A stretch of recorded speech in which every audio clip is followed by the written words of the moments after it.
I'm trying to survive as a hardcore self-found rogue that can only equip stolen armor and weapons, which I've decided to mean only items obtained through pickpocketing, lockboxes, and chests. Last time, we bravely made our way from Teldrassil to Stormwind using completely normal means, and definitely not by abusing the character unstuck service to do a bootleg logout skip, and completed all of the Elywynn Forest quests before hearthing back to Teldrassil. But along the way, we made sure to grab as many chests as we could get our hands on, since lockboxes don't start dropping until around level 20 or so, and since pickpocketing has yet to give us anything actually useful. So let's take a quick look at our gear.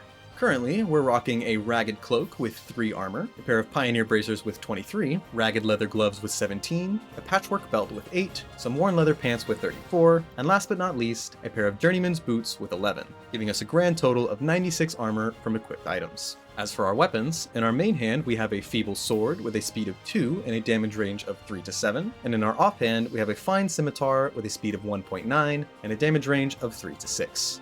Now that we're all caught up, our next big goal is to head into the Ban'ethil Barrow Den, a very windy and very dangerous underground area filled to the brim with furbolgs. But before we do that, there's a few other quests we need to do first, and we also need to answer a very important question. Why does the camera quality look like garbage? That, my friends, is the result of me not understanding how to properly set up OBS after switching to a different computer. So while it greatly pains me to have to use this footage that looks like oatmeal with food coloring, I think I did eventually learn to fix the problem, but I'm not exactly sure at what point it gets resolved in all the footage I've got. And since I've got to use what I have, whenever there's a moment where things start to look like this, let's just all agree to pretend that I totally did it on purpose, just so I could simulate that authentic 2005 vanilla WoW experience, even though I'm running like 50 billion add-ons that didn't even exist back then. I know, I have a problem. So now that that's settled, let's get back into the challenge. And since we're a little over-leveled for most of these quests, I'll try and keep things brief whenever I can, unless something interesting happens. But our first order of business is to get some retribution by collecting this chest that we had to pass on last time we were here back when we didn't have a weapon yet.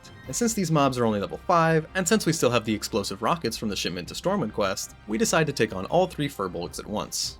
And upon opening the chest, we're gifted with a patchwork belt, a duplicate of the belt we're currently wearing, and some patchwork boots, which only give us 1 more armor than our journeyman's boots, but hey, an upgrade's an upgrade. We then take down Ferocitus the Dream Eater for the Dreamcatcher quest, then venture into Fell Rock to kill Lord Melanus, and then clear the Gnarlpine ambushers outside the Barrow Den.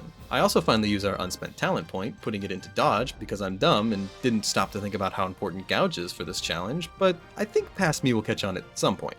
But with that, it's finally time to make our way into the den. And the main problem here, aside from the complete lack of safe escape options, is the shamans, which have the ability to heal themselves or their allies. But since we have Kick, as long as we pay attention to our energy, we can just interrupt them. Or we could also just be a total amateur and forget that we have Kick, and instead waste our energy by using Gouge instead. But either way, since these mobs are green for us, they really don't pose too much of a threat unless we pull a ton of them. So pretty quickly we manage to grab the first and second item, and then head further down, where we then grab an easy but ultimately useless chest. We then grab the quest from Open Rageclaw, a druid trapped in the Emerald Dream because the furbolgs figured out a way to separate a sleeping druid's spirit from their physical body while still keeping the druid alive and fully sentient within the dream but completely disconnected from their actual body. Somehow. But if you've ever done this quest, then you probably know just how awful the drop rate can be for the voodoo charm sometimes. I mean, seriously, I've spent so much time in here throughout the years just endlessly killing shamans to get this thing, and it's just never— it dropped off the first one, right outside Rageclaw's room.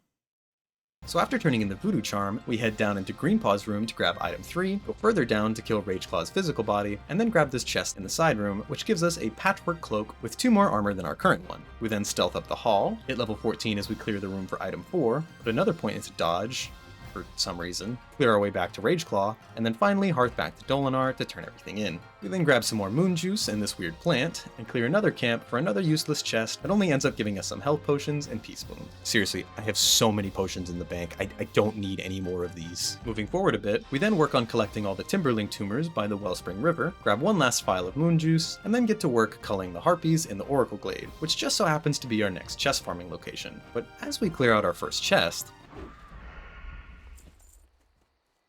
what?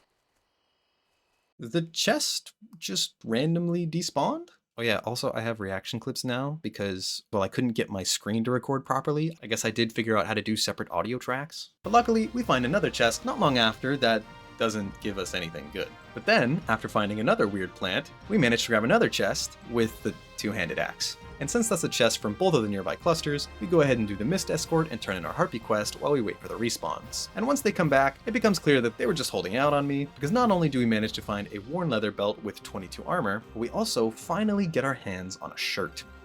We won't be refused service in establishments.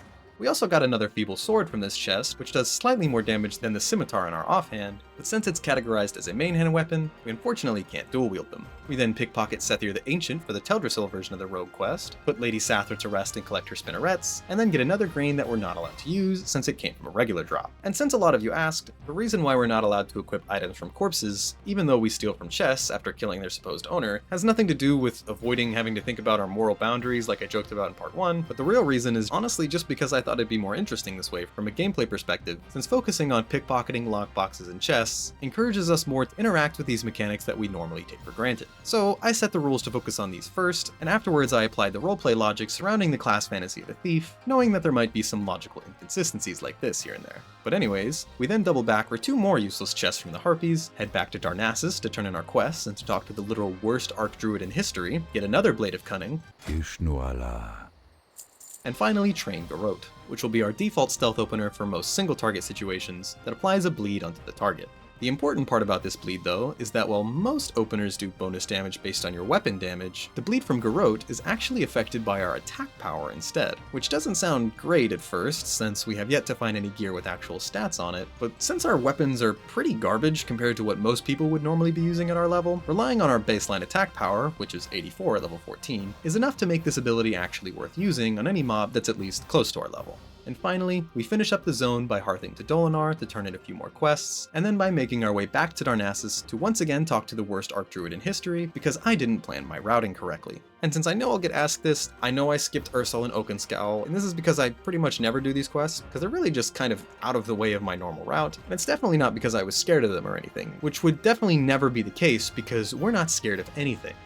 Except maybe like, doing something useful with my time. Yeah, that would suck. Wait, we gotta backtrack for the Nessa quest first. Okay. And you know what that means?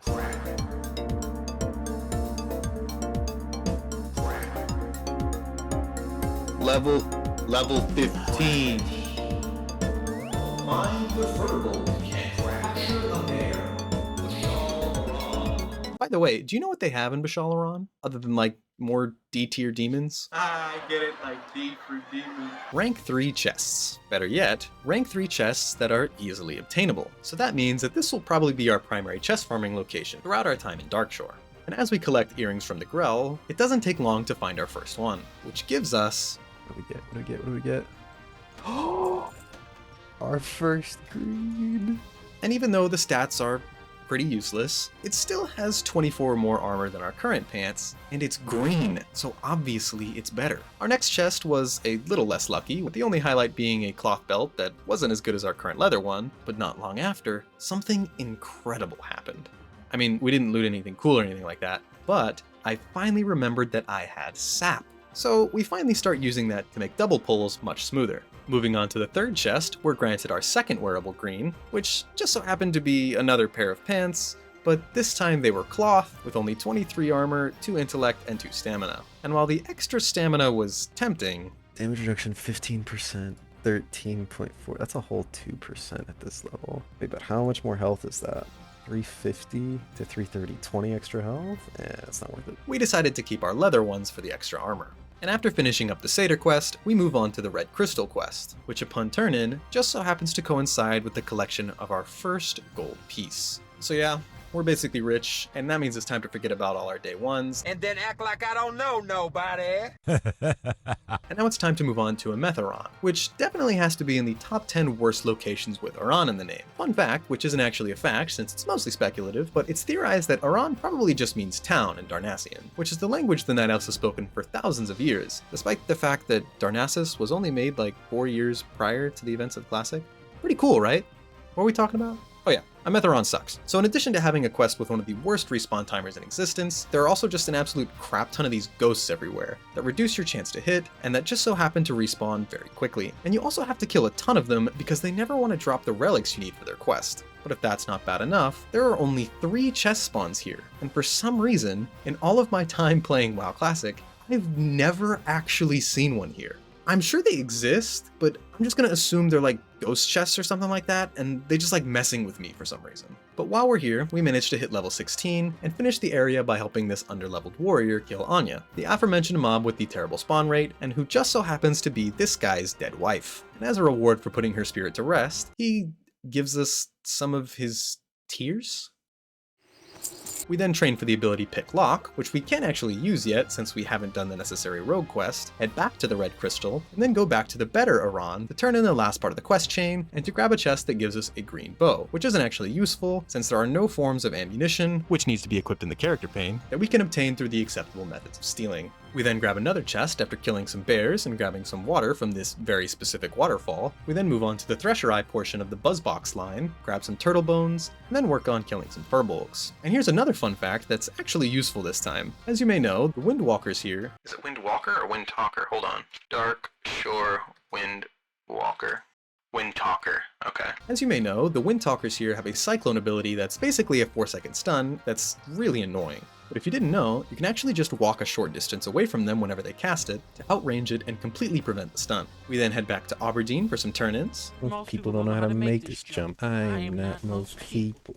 And then head north with a super farming shuffle, which consists of working on all of our quests out here, and then circling back to Bashal Aran every 7 minutes or so for a chest. And since I haven't done a montage in a while, let's do another one of those. First chest of the day. Oh, you've got to be kidding me.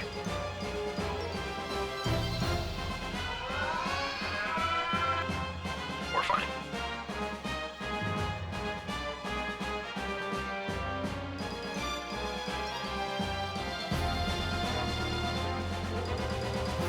Oh. Wow, we got to level our weapons skill. Are you kidding me? Wait, it's been 7 minutes? Wait, it's been 7 minutes. It's time to go back to the chest spot. What are you doing? Go back. Oh, it was useless anyways. And with that, we finally head back to Aberdeen to turn in everything we can, and to plan our next move. And since the quest mobs were finally starting to reach our level, that meant it was finally time to head back to Eastern Kingdoms so that we can get started on the Westfall quests. Because eventually, I do want to do Dead Mines, mainly because of all the XP we can get there from doing the dungeon quests, since we can't really wear any of the gear that drops. But before we do that, we need to do all the follow-up quests, get some more upgrades, and get a few more levels, since I'd like to try and pull my own weight as much as I can. But before we go, I decide to grab one more chest from Bashal Aran. At the 7-minute mark, it's not here. No. Not that thing. It's in the other spot. It's in the weird one. You've got to be freaking kidding me. It's not here? Someone take it? Oh, can't ninja the chest from the guy. So to be polite, and more importantly to keep an eye on him and check if he actually cared about the chest, we help him clear the grell before standing at a totally normal and not at all menacing distance to observe him. And luckily, Does he not care about this? he offers us the chest, which only ended up having a mail belt and a bunch of trash. And with that, it was now time to take the boat to Ban'ethil, fly to Stormwind, making sure to train Backstab and to grab the Compass quest while we're there, and then make our way to the plains of Westfall. And after grabbing the Furlbrow and Saldine quests, we get to work on killing the Harvest Watchers at the Saldine farm. But even though some of these guys are green, fighting just one of them is enough to take us down to half HP, since they do a pretty decent chunk of damage with each hit, and they're immune to bleeds, so we can't really rely on Garrote to do the heavy lifting for us this time. So instead of grinding these all out at once, we decide to do them intermittently as we work on other objectives, like the Furlbrow Pocket Watch quest, which we're able to safely grab from outside the house by standing close to the wall and abusing the camera, which we technically didn't even need to do since the house was empty when we got there, but it's still kinda cool, I guess. We then make our way to Sentinel Hill and get to work on the first part of the Defias quest chain at their nearby encampment, which is also our primary chest location in Westfall for rank 3 chests. Although this one can be a little weird at times, since I'm pretty sure it's connected to at least one or two of these other locations, but in my experience, it seems to like this one the most for some reason, so we do our best to hang around it as often as possible as we take down the Defias. Continuing our streak of bad luck, our first 2 chests don't give us anything good, but on our third, we managed to loot a great new upgrade for our main hand weapon, that being a heavy hammer. But since we haven't trained for maces yet, and since doing so would require us to go all the way to Ironforge, we decided to hang on to it for a while until our next trip to Stormwind, where we can then take a quick detour on the tram to get to Ironforge. But while we're here at the camp, we also managed to get another green drop from regular looting that we'll have to sell, as well as a red Defias mask. That's so sad. I can't wear it. We then move on to the next part of the chain, and while most people usually do this in Moonbrook, I like to do it at the Elexton Farmstead, since there's usually multiple groups camping the mobs in Moonbrook. And when I went to the farmstead, there was only one other person there, a level 17 warrior who we worked with to finish the quest. And upon grouping, we immediately started with a pack of 3 mobs, because we're not doing that joke this time. We eventually decided to rely on sap, because these are Defias pillagers after all, and there's a reason the server we're playing on is named after them. By the way, I just want to point out that for most of these pools, we were totally out DPSing the warrior, which I think is pretty impressive, and totally not invalidated at all by the fact that warriors suck at low levels and that he was using a shield the entire time. So we're basically professionals. We then hit level 18 by turning in the quest, grab the next quest, which requires us to go to Redridge, and then begin to make our way to the coast to finally collect our Murloc eyes for the Westfall Stew quest. But it's at this point that I realize I've made a critical mistake. Remember that heavy hammer we got from the Defias encampment near Sentinel Hill? Yeah, that's gone now. Why? Well, apparently I forgot to turn off a specific setting in one of my add-ons that automatically sells all my gray items whenever we speak to a vendor. Now this setting has been on through the entirety of the run so far, but because this is the first time we've delayed putting on an upgrade after we pick it up, this is the first time this setting has caused a problem like this. And so, after collecting our Murloc eyes, we make a beeline back to Saldine in hopes that the hammer would still be in the buyback menu, but unfortunately that wasn't the case. And after reviewing the footage, it would appear that we accidentally sold the hammer pretty much right after we got it when we went to clear our bags after finishing the first part of the Defias chain. So maybe I'm not quite as much of a professional as I like to think I am. And so with our spirits crushed, we make our way back to Stormwind to train Ambush and the next rank of Gouge, and set off, depressed and maceless, towards the Redridge Mountains for the next part of the Defias chain. We did stop to grab 2 rank 2 chests in Elywynn along the way, but it only made things worse to discover that both of them contained nothing useful. And soon enough, the familiar sight of red clay and less grass than usual came into view. But as I finally stepped foot into Redridge, little did I know that this zone would be the most dangerous one yet. I'm dead. Where do I go? Where do I go? Oh my gosh. Oh my gosh. Holy crap, I might die. Oh, 9 health, 9 health, 9 health, run. And that it would also be the perfect training ground to perfect the technique that would completely revolutionize this challenge.